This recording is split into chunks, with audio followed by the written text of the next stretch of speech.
The only place that fear can exist is in our thoughts of the future.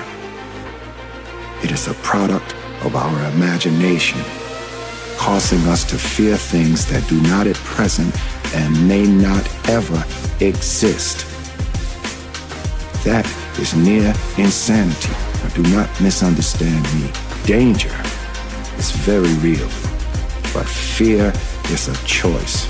There's a certain delusional quality that all successful people have to have. You have to believe that something different than what has happened for the last 50 million years of history. You have to believe that something different can happen. Yeah, it's almost a kind of innocence. Absolutely.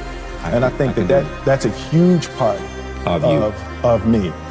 And I say to my friends all the time, and we laugh about it, I truly, honestly, as I sit here before you right now, as honestly as I can say it to you, I truly believe that I could be the president if I wanted to. Anytime you inject extremes into the universe, you can expect extremes to come back. The things that are almost in a spiritual sense, the things that you attract to yourself.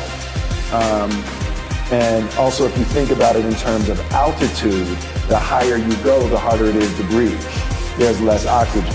And I think in that phrase, what I get from that with Marlon Brando, what happens is, if you think about it in terms of mountain climbing, the higher and the higher you get, the less oxygen there is, the harder it is to breathe as you get to this successful space. And the first thing people want to do is get down. And what you do by getting down is self-destructive. And I'm just working hard to make sure that I don't allow the lack of oxygen to dull my appreciation for the gifts I've been given. I think that one of the best pieces of advice I ever got was don't let your successes go to your head, and don't let your failures go to your heart. Do you follow that? I try. I believe, and I learned very young from my parents, absolutely, that you don't try to build a wall. You don't set out to build a wall. You don't say, I'm going to build the biggest, baddest, greatest wall that's ever been built. You don't start there. You say, I'm going to lay this brick as perfectly as a brick can be laid. There will not be one brick on the face of the earth that's going to be laid better than this brick that I'm going to lay in this next 10 minutes. And you do that every single day. And soon you have a wall. And soon you have a wall. And I think psychologically, the advantage that gives me over a lot of people that I have been in competition with in different situations is it's difficult to take the first step when you look how big the task is. The task is never huge to me.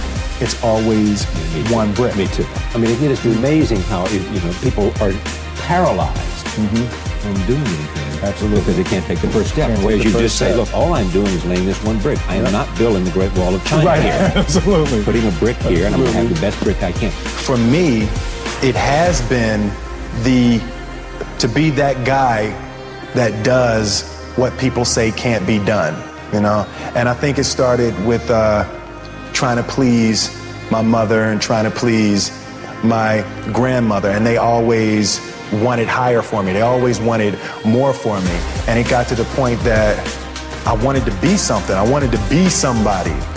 It was something, I heard my parents saying it, but I didn't totally believe it. Yet I went out in the world and I carried myself and I held my head high and I stood there and I looked people in their eyes and I talked to people as if I was deserving of everything that this planet has to offer. I really want to say to children out there and to people who are watching, Confucius said one time, he who says he can and he who says he can't are both usually right. And I want you to keep in your heart, just know that you can. Know that you can.